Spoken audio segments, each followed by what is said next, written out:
Ambadi, welcome to all Madras motorcycles. Okay, thank U.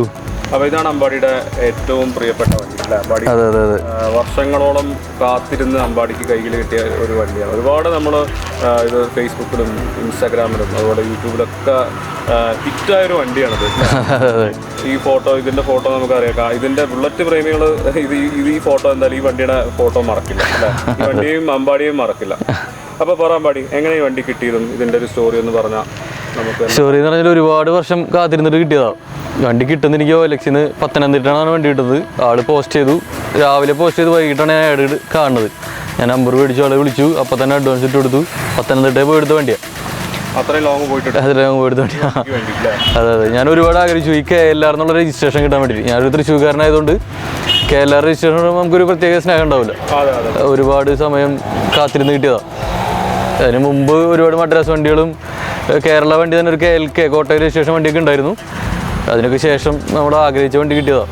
ഇത് ശരിക്കും ഒരു നല്ല പെയിന്റിംഗ്, ഇതിന്റെ ഒരു ബ്രിട്ടീഷ് ഗ്രേ പെയിന്റ്. അതന്നെ ഒരു ട്രയംഫിന്റെ പഴയ ബ്രിട്ടീഷ് ഗ്രേന്ന് ബ്ലൂ മിക്സ് ചെയ്തെടുത്ത കസ്റ്റം കളറാണ്. കുറച്ച് ഒന്ന് മോഡിഫിക്കേഷൻ വരുത്തി വെച്ചു. അതന്നെ കളർ കൊണ്ടാകുന്നതുകൊണ്ട് എനിക്ക് ഒരുപാട് ആൾക്കാർക്ക് ഇഷ്ടമായിട്ട് വിളിച്ചിരുന്നു. അതന്നെ എന്താണ് ഇതിന്റെ രജിസ്ട്രേഷൻ ഒക്കെ എങ്ങനെയായിരുന്നു? കാര്യങ്ങളൊക്കെ എത്ര കൊല്ലായി? ഒരുപാട് സമയം എടുത്തു ചെയ്യാനായിട്ട്. എന്ന് വെച്ചാൽ ഇതിന് മുമ്പ് ഞാൻ പറഞ്ഞില്ല, ഒരു 62 മോഡൽ തന്നെ KLK രജിസ്ട്രേഷൻ വേണ്ടി ഉണ്ടായിരുന്നു. അപ്പോൾ അതിന് വേണ്ടി ഞാൻ സ്പെയർസ് കളക്ട് ചെയ്ത് ഓൾറെഡി സ്റ്റാർട്ട് ചെയ്തിട്ടുണ്ടായിരുന്നു കളക്ഷൻ. ഇതിപ്പോൾ ഏകദേശം ഇപ്പോൾ ഒരു 3 വർഷമായി ഈ വണ്ടി കയ്യിൽ. ഒരു 5 വർഷത്തോളം സ്പെയർ കളക്ട് ചെയ്യണം. അപ്പോൾ KLKക്ക് വേണ്ടി ഒരുപാട് കളക്ട് ചെയ്തു. അത് കഴിഞ്ഞ് ഇത് കിട്ടിയതിന് ശേഷം ഇതും ഇല്ലാത്ത സ്പെയർ പലതും കളക്ട് ചെയ്തു. അങ്ങനെ ഒരു 5 വർഷത്തോളം, ഇപ്പോൾ 3 വർഷത്തോളം ഈ വണ്ടി കയ്യിൽ. ഇതിപ്പോ എങ്ങനെയാ ശരിക്കും ഇന്നത്തെ എല്ലാം മോഹ വിലയാണ്, എന്നാലും എന്ത് തോന്നുന്നു ഇങ്ങനത്തെ ഒരു വണ്ടി? വില എന്ന് പറഞ്ഞാൽ വിലയേക്കാൾ കൂടുതൽ എനിക്ക് ചിലവായ തുക പറയായിരിക്കും നല്ലത്. എനിക്ക് ഞാൻ വണ്ടി എടുത്തതും സ്പെയർ കളക്ട് ചെയ്ത് അതിന്റെ രജിസ്റ്റർ ചെയ്ത പൈസ കൂടി ഒരു 6 ലക്ഷം രൂപയുടെ അടുത്തൊക്കെ ആയി. ഇതിപ്പോ പലരും വിശ്വസിക്കില്ല. ആരും പറഞ്ഞു ഒരു ബുള്ളറ്റിന് ഇത്രയധികം പൈസ ഇൻവെസ്റ്റ് ചെയ്യാന്നൊക്കെ പറയുമ്പോൾ ആൾക്കാർ വിശ്വസിക്കുന്നില്ല. കാരണം നമുക്കത് നമ്മളെ ഫീൽഡിലുള്ളതുകൊണ്ടാണ് നമുക്ക് അതിനെ കുറിച്ച് മനസ്സിലാക്കാൻ പറ്റുന്നത്. അതന്നെ കാരണം പാർട്സിന്റെ വില അല്ല. പിന്നെ അതുപോലെ ഭയങ്കര eBayന്ന് നമ്മൾ പല സ്പെയറുണ്ട്.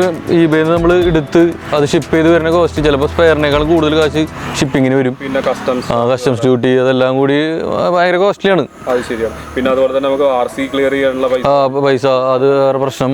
പിന്നെ പല സ്പെയർസും ഇതിന്റെ കോസ്മെറ്റിക് സ്പെയർസ് പലതും സ്പെയർ കടയിലൊന്നും കിട്ടില്ല. ഒക്കെ യൂസ്ഡ് സ്പെയർസും ഒക്കെ ഇംഗ്ലണ്ടിൽ നിന്നും eBayന്നൊക്കെ ബിഡ് ചെയ്ത് സമയമെടുക്കും. ഒരുപാട് സമയമെടുത്തും പൈസ കൊടുത്തൊക്കെ ഇങ്ങനെ ഈ ഷോപ്പിലേക്ക് കൊണ്ടുവന്നാണ് വണ്ടിനെ.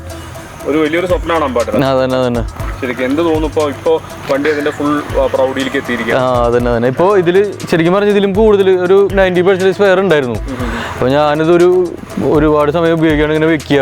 അപ്പോൾ എനിക്ക് ഇത് ഡെയിലി യൂസ് ചെയ്യാം, അല്ലെങ്കിൽ നല്ലപോലെ ഉപയോഗിക്കുക എന്നുള്ള ഉദ്ദേശത്തിൽ പല സ്പെയറും അഴിച്ചു വെച്ചു.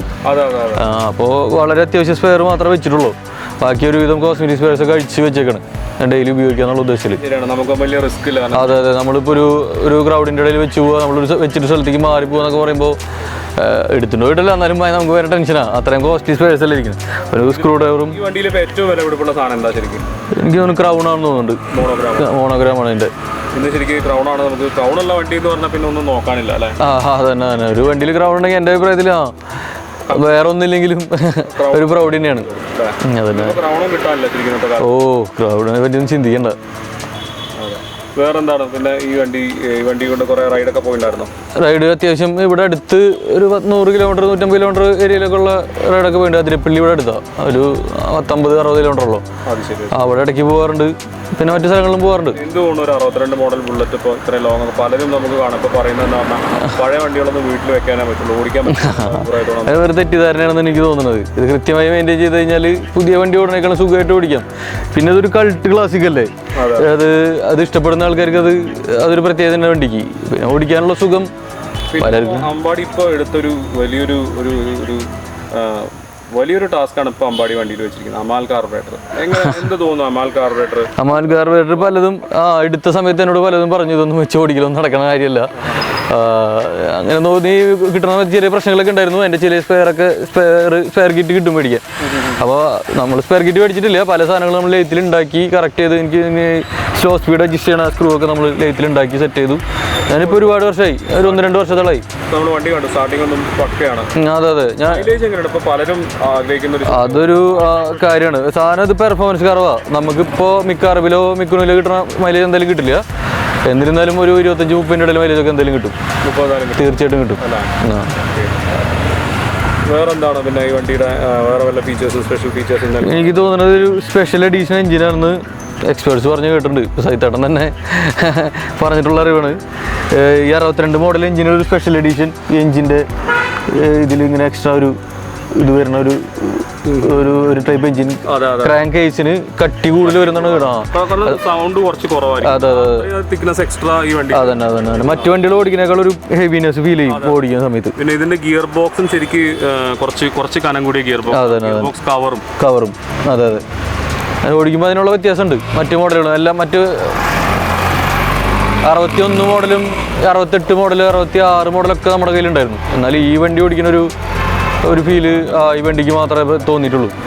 ഇതിന് മുമ്പുണ്ടായിരുന്ന KLKയും 62 മോഡലായിരുന്നു, ഈ സെയിം എഞ്ചിനായിരുന്നു. അത് ഈ വണ്ടിക്ക് മാത്രമല്ല, ആ ബാച്ചിലൊന്നും എനിക്ക് തോന്നുന്നു, ആ ബാച്ചിൽ വന്ന എല്ലാ എഞ്ചിൻ്റെയും പ്രത്യേകത തോന്നുന്നുണ്ട്. ഞാൻ തീരെ കണ്ടിട്ടില്ല, വളരെ കുറച്ച് കണ്ടിട്ടുള്ളൂ. അതെ ഷോർട്ട് എൽക്കോ ഞാൻ ഈ റെഗുലർ യൂസിനുള്ള ഇതിന് മാറ്റിയതാണ്. ഷോർട്ട് എൽക്ക് പ്രശ്നം ഉണ്ടായിട്ടല്ല, ഞാൻ പിന്നെ അതിന് പോയിന്റ്സും കാര്യങ്ങളൊക്കെ കിട്ടാൻ റയറാണല്ലോ എന്ന് വിചാരിച്ചിട്ട് അത് ഒരു മാറ്റി വെച്ചു മാത്രം. സാധാരണ ഇപ്പോൾ ഈ കൊറോണയും പ്രശ്നങ്ങളൊക്കെ കാരണം അതിന് മുമ്പൊക്കെ 1-2 ഷോക്കൊക്കെ വെച്ചിട്ടുണ്ട്. പിന്നെ ഈ കൊറോണയും പ്രശ്നം സാധാരണ അധികം പുറത്തിറക്കാറില്ല. അതെ, കാരണം തൃശ്ശൂരിലും ബുള്ളറ്റുകൾ ഒരുപാട് വണ്ടികളുണ്ടെങ്കിലും പഴയ മോഡലായിട്ടുള്ള ഈ ഒരു 50 60 വണ്ടികൾ വളരെ കുറവാണ്. അതെ ബുള്ളറ്റുകൾ ഒരുപാടുള്ള സ്ഥലമാണ്. എന്നിരുന്നാലും 80-90 വണ്ടികൾ ഒരുപാടുണ്ട്. ഓക്കെ അമ്പാടി, എന്തായാലും അമ്പാടി കാണാം അടുത്ത വീഡിയോയിൽ നമുക്ക് തീർച്ചയായിട്ടും. ഓക്കെ.